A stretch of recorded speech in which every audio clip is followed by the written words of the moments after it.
Today I'm going to be taking a look at the Ultimate 1991 Sonic the Hedgehog action figure from Tomy. Now, I had a bit of a wild goose chase experience trying to get this figure, and I feel like I should tell you a little bit about that because there's also a warning involved in case you're trying to get one of these figures for yourself. From what I had heard and read online, this figure is currently only available at GameStop. So I called a few GameStops around my local area, and I finally found one that had one in stock, so I went over there to pick it up, and I brought it home, and as I was opening the figure on the table with my dad, I realized that the figure had a defect. What happened was they had put one of the frowning faces on the figure but painted a smile on top of that. So I called them up and told them what happened. I told them I had a defective figure, and they were nice about it, just told me I could come in and exchange it for another one. So I drove all the way back there, and I was going to exchange it, but then when we pulled the figure they had off the shelf, it had the exact same problem, and that was the only other figure that they had in stock. So they were nice. They took the figure back and gave me my money back. I called another GameStop, and they did have one in stock, so I went over there, and luckily that one was fine, and that's the one that you see here. So if you're planning on buying this figure, I strongly recommend that you actually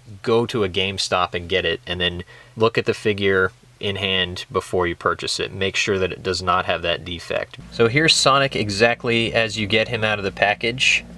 Really, really nice looking figure. Got big expressive eyes, the pointy ears, and the spikes are good length and everything. No complaints at all with the sculpt. He does have these weird seam lines going around his head, and that's just the way that the figure's put together. It's a little more noticeable on mine because of this big gap here.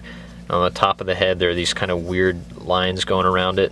They used a nice shiny black paint for the nose to make it look kind of wet. The blue plastic that they used on him feels kind of rubbery.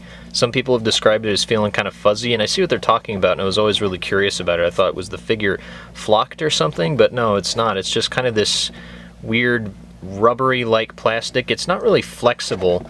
It has this kind of rubber feeling to it, almost like silicone.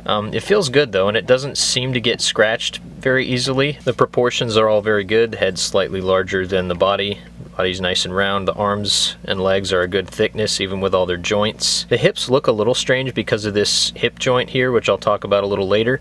But I actually like that they did this instead of cutting across the belly like they do with a lot of other Sonic figures, like Jazzwares and Toy Island did. The hands are well sculpted, really simplistic, but they get the job done. You got the finger wrinkles and everything. He has the double ringlets, which if it's really supposed to be 1991 Sonic, I think it should be the single ringlet, since that was a lot more common in 1991. The double ringlet design like this wasn't really common in Sonic artwork until like the mid-90s, like 95, 96, 97. The shoes look good. You've got the buckles on the sides with a little bit of a white strap going down underneath, which is good detail.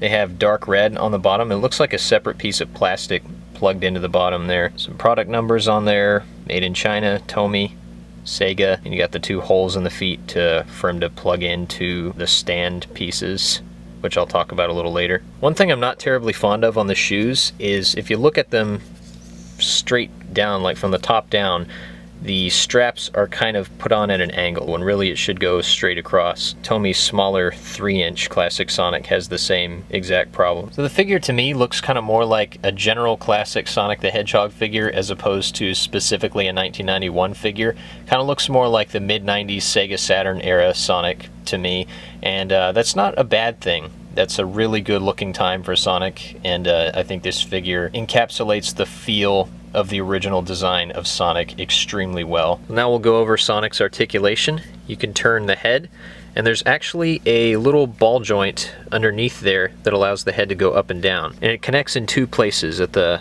body there and at the underside of the head. So you can get him to look up and down. He looks up and down about that much, which is pretty cool. And if you angle it, and you just kind of finagle with it like that, you can get it to go sideways, and you can get Sonic to move his head side to side like that. The arms swivel all the way around, and they move up and down. You can go up about that far. They could go up even further, but they bump into the head. You can bend at the elbow, not quite 90 degrees, which is unfortunate.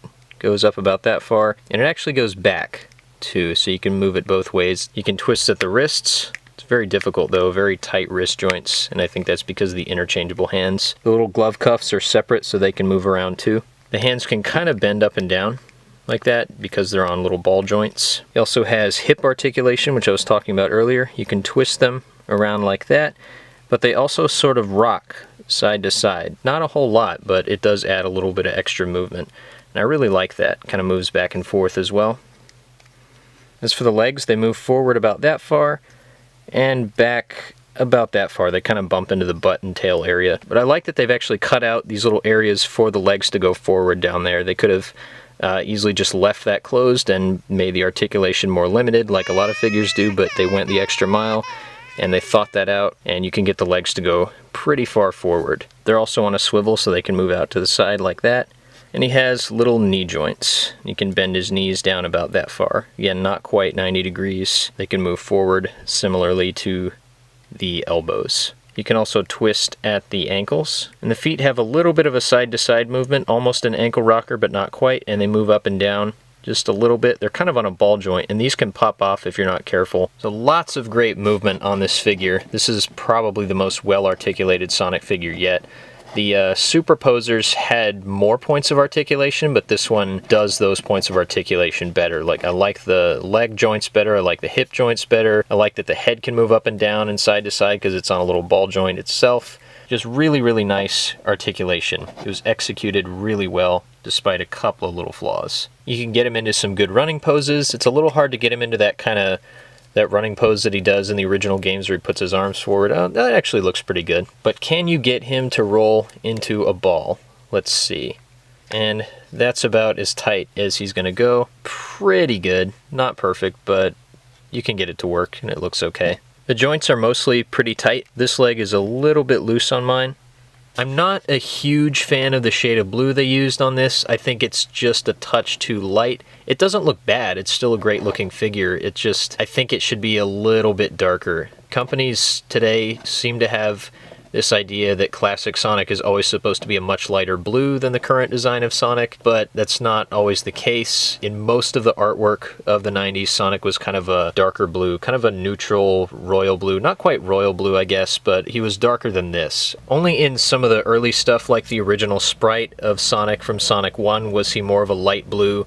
And in certain things like the Sonic CD opening animations and the Sonic OVA, he was depicted as a lighter blue there. And then in some of the old artwork, but in most of the 90s Sonic artwork, he was depicted in a considerably darker shade of blue. So here are the accessories that Sonic comes with right out of the box. First you have this ring, which I'm not really a fan of. I mean, I like that he came with a ring, but this one just looks kind of lame to me. It's just a yellow plasticky donut. I mean, I'm personally more of a fan of the chrome gold rings that came with the Resource figures and that one Jazzware Sonic figure. Now he also comes with this chili dog, and this is a really neat accessory. There's some nice detail on it too. You got the chili dripping off the sides with the beans, and there's some cheese on top and little green onions.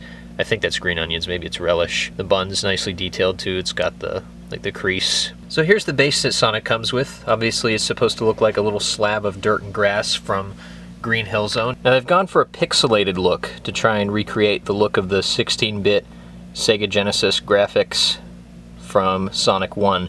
And they've done a pretty good job recreating that. They've got the pixelated grass coming over the side here and the checkers. It looks good. There's nothing over on this side or on the back or on this side. Now I personally would have liked to have seen a more realistic looking slab of Green Hill Zone. Now when I say that, I don't mean like hyper-realistic grass blades and dirt texture and everything, but something more along the lines of like what you see in the artwork of Sonic 1, like of the front cover of the American artwork of Sonic 1, something kind of like that, or like the first 4 figures, giant Sonic statue from years ago. I don't know, it kind of doesn't make sense to me because you've got a realistic looking Sonic figure here, or a Sonic that, you know, he's based off of the artwork. He's not pixelated, he's got the smooth lines and everything, and it does look good. I just personally would have preferred a Green Hill Zone base that looks more like the artwork that it's supposed to represent. Now this isn't necessarily an accessory, but you can use it as one. Inside the box there is a little backdrop of Green Hill Zone, and I've seen some people do this where they'll stick the base there and put the Sonic figure on top of it, kind of like how it is in the box, and they'll use that as an extension of the display. Now the coolest part about this base is if you open it up, lift off the grass there are a bunch of other accessories inside. This was such a great idea. Normally if I have an action figure that has a bunch of different accessories, I'll stick them all in a bag somewhere, but this is a lot more convenient. You can just put everything in here that you're not displaying, and it helps keep it all together so you don't lose anything.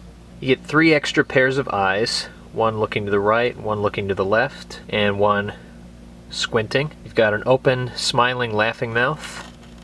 You've got an open, kind of surprised or confused mouth. You've got a neutral or frowning expression. You also have a set of gripping hands. You've got a set of kind of neutral, relaxed, open hands. You've got a set of pointing hands. You've got a little bitty stand for the ring. And you've got a bigger stand for the Sonic figure. Changing out Sonic's face is relatively easy. First, you're going to want to take off the mouthpiece. Now I like to grab it from kind of the cheeks and just work it off like that. You could pull from the nose, but I don't recommend that because it looks a little bit weak and you could risk breaking that off or rubbing away the paint. There's Sonic without his mouth. It's kind of creepy looking. But what's even creepier is when you take off the eyes, you'll put your fingernail kind of under this little white tab here and just work it out. It comes out pretty easy. There's Sonic without his face. You want to put the eyes on first because they have this little white tab here that fits into this slot above the nose on the mouthpiece. So they fit together like that. And there is Sonic's new face. So here you have laughing Sonic. It's supposed to look like that one picture of him throwing his head back and laughing. And I think that was a really good choice to include the pieces to make that face. It's kind of an iconic picture of Sonic. And even has the little cheek fold over there. Here's his open, surprised, or confused mouth. It's got a 3-dimensional little lip. Changing out his hands is a little bit trickier. They come off pretty easy. And the glove cuffs are separate pieces, so they kind of flap around and they can come off. Getting the hand on is kind of tricky. You don't really have a lot of room to grab onto his arm.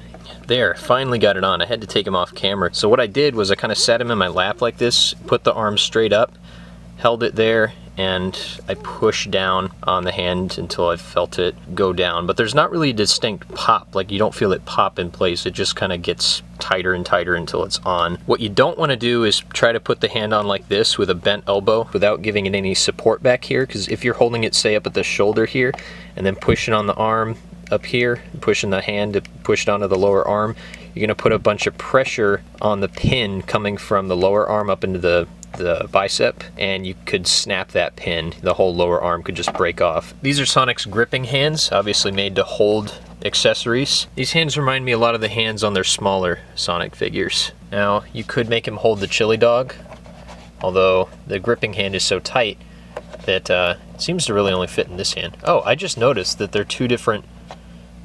Huh. I never noticed that before. One hand is a lot more open than the other. So his left hand can hold the chili dog. It just kind of sits in there. His right hand is made for holding the ring. And he holds it okay. You kind of have to wedge it in there. Yeah, that looks alright. I tried out some other accessories from older Sonic figures, just out of curiosity to see if he could hold them. And no, he can't. Here are the pointing hands. I have him doing the wiggles pose here.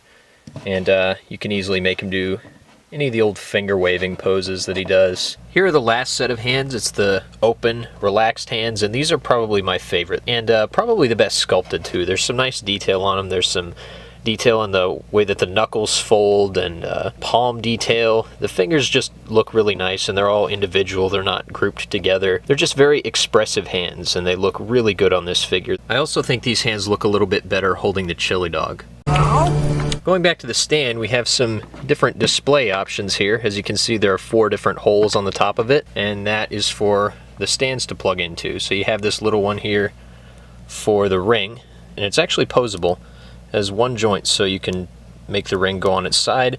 I don't know exactly why you would want to, but it's there. You can also use this little stand to help Sonic. It can go on the bottoms of his feet. And then you have the bigger stand here, which is a nice stand. It's got these screws in it, which I believe you could tighten these if the stand gets loose over time. Then you take the Sonic figure with the little hole on the back here between the back spikes, and it holds him up pretty well, so you can get him into some good mid-air positions and stuff. I love all the accessories he comes with. If I could change anything though, I think it would be cool to include a few more accessories for the base, like maybe some of the totem poles from Green Hill Zone, or a flower, or a palm tree, or a spring, something like that to liven up the base a little bit. So let's do a little size comparison with this figure. I was kind of thinking he would be more about the size of the old classic 5-inch Sonic figures from Jazzwares, but as you can see, he's quite a bit bigger. The new Sonic here is right at about 6 inches tall, whereas the old one was around 5 inches, more like 4.5. It's kind of a shame because I was hoping that I could maybe put him with the Jazzwares Supersonic 5-inch figure, just to compare him to some other classic Sonic figures. Here's the 3-inch Jazzwares one, and here's the 3-inch Tomy one. And just for fun, let's put in the big 10-inch Jazzwares one. You can really see how light blue this new one is now that I have all the others next to him. I think this one here has the best shade of blue, and then maybe these two down here. He's really almost closer to the size of one of the old Superposer figures, and he doesn't scale at all with the SH Figuarts Mario figure. This is the box he comes in, and look, it's even got my name on it. This is actually from the first time I purchased the figure, and I had to take it back, but I just kept the sticker because I thought it was cool. For some reason, it doesn't say anywhere on the package what this is listed as online. Like, it doesn't say Ultimate Sonic 1991 anywhere on the package. It doesn't mention that it has interchangeable parts. You just see Sonic in the front and a ring and a chili dog, and you see the base, and that's it. You have to either know what this figure comes with ahead of time or just buy it and find out. So I wish they made that a little bit more clear on the package. Here's the description on the back if you'd like to pause and read that. Along the bottom on the back you have sonicthehedgehog.com. You have an address, which is Tomy's business address, I assume, and you have the Tomy logo. And here's all the legal info on the bottom. You also get this little instruction booklet. It says Sonic the Hedgehog 1991. Here's a list of all the accessories you get. It shows you can open the base. Here it shows how you swap out the parts on the figure. Here's some other shots of the figure. And here it's showing you how to remove these little white key things that keep the base secured inside the box. So other than the scale and some minor nitpicks, this is pretty much the Sonic figure that I've always wanted, and then some. $30 is maybe a little steep, but I feel like it's honestly worth it for a figure this cool. I mean, this is pretty much the SH Figuarts Sonic the Hedgehog figure that we never got. It feels like one of those high-end Japanese import figures. I would say it's definitely up to those standards at least. Sonic has always been one of my favorite characters, and I've been collecting toys of him since I was about 7 years old. I've lived through all the companies that have made action figures of this character. Resource, Toy Island, Joyride, Jazzwares, and now Tomy. There have been some really cool Sonic figures over the years, but this one takes it to a whole other level, at least for me. Tomy did a fantastic job on this figure. It's not perfect, but it's close. I would love to see them do more figures like this, and I really hope they do. So do I think this is the best Sonic toy ever made? Yeah, I think so, at least as a standalone figure. If you want to get one of these yourself, go to GameStop. They're about $30. I would call ahead of time though to make sure that they have one in stock. You can also order them online, but there's no guarantee that you'll get one that's not defective. So thanks for watching, hope you enjoyed the review, and I'll see you later.